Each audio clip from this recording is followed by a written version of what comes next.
Good morning, this is Kate, and today I'm going to show you how to colour, or how I colour, Bella on Bauble by Wild Rose Studio in my Copics. And I start with the C7 and I go right down to the C00 in the Copics. And this is Bella on Bauble, and I will swivel her about quite a bit as I'm colouring because I like to get my angle right.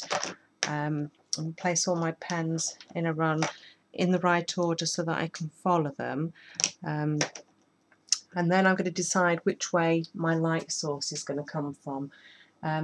Now you can use anything to identify a light source, and you know, if you're actually colouring for yourself, you could just put a line and that would identify where the sun or the light is coming from, but for this I'm just going to pop a little arrow on the top corner here, so that it shows you which way the light's coming from.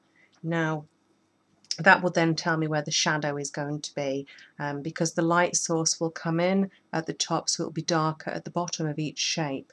If I just show you that, so it will be light at the top, dark at the bottom, light at the top of the hat, dark at the bottom of the hat.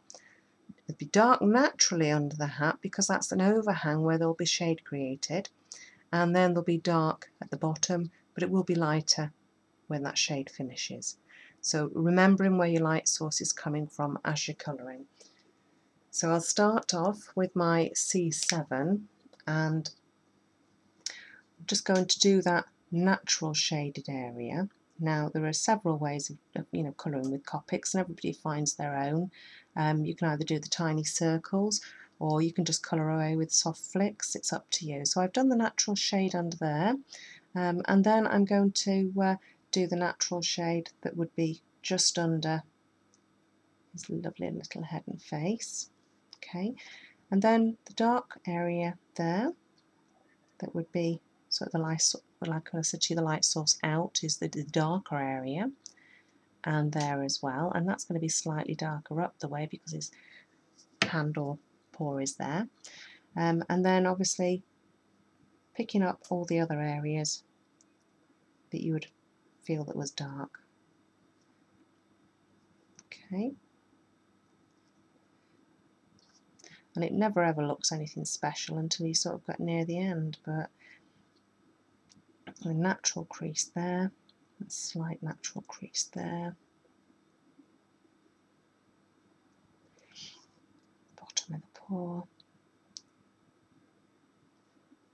just a little bit there, and here. Now it could take a while to do this, and it depends how much you go over and over and over. I'm just going to pick up those creases and there, and also the bottom of the trunk and there. And then I'm going to move down a colour, so I'm now on my C6,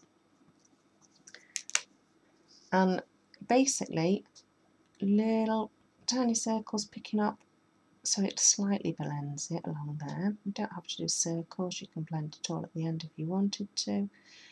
I'm just building on that colour, and it will look quite dark, but when we've finished it'll be nice and soft.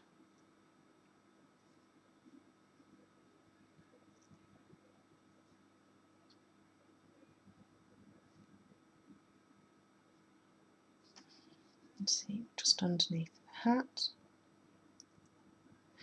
and that here, and there.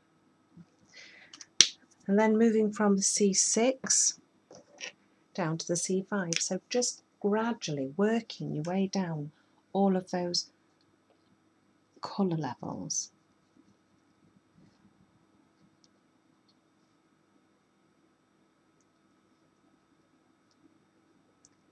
Whoops, speed, I'm going out the lines a little bit, but just so I can show you how I do this.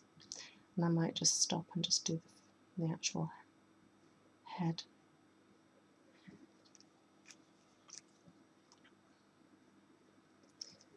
Right, moving down again from the C5 to the C4, And I will just stick to the head on this and the arms for you, just so we can speed this up.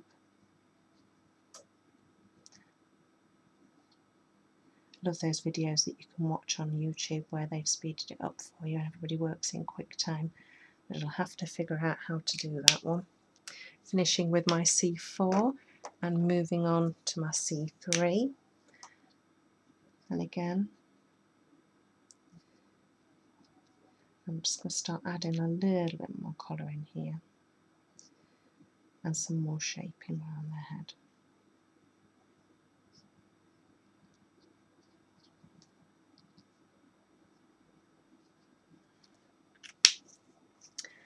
Still got 4 colours left, and I'm down to my C2, and there's not a lot of space left, and this is where you've got to start being a little bit careful on where you place your colour,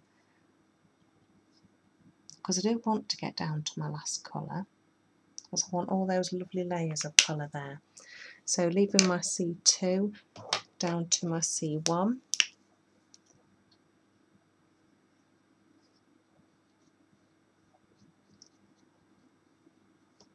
There we go. Down to the CO. And this is sort of your last colour really, even though you've got your COOO left. And I'll explain that. Because your COO is very, very light, and therefore it allows you to blend without taking the colour out. So here I'm using the COO, and I'm going to start to blend that really dark line out.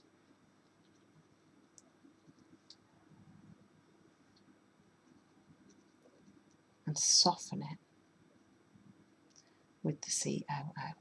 So you've still got that nice shadow underneath that hat, but now it looks more natural.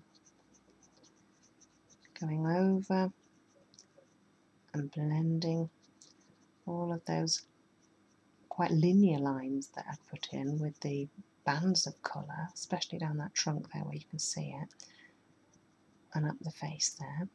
And I'd only pour, and these paws or hands or whatever you want to call these with your elephant legs, you can just see those bands of layers that I've put in of colour that aren't really that well blended. Whereas if you go over with this COO, you can soften and blend out those harsh lines, but still leave that natural, soft shading in there. Do the same with that one.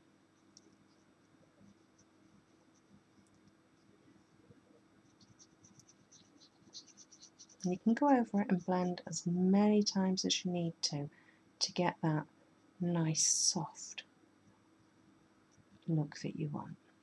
There you go. Just try and zoom in for you so that you can see. It probably could disappear off your page a minute, but well, there you go. And there you can see the shading and the use of all those pens, and although it's an awful lot of pens, it does give a really nice depth to our little Bella. Thank you very much for joining me today.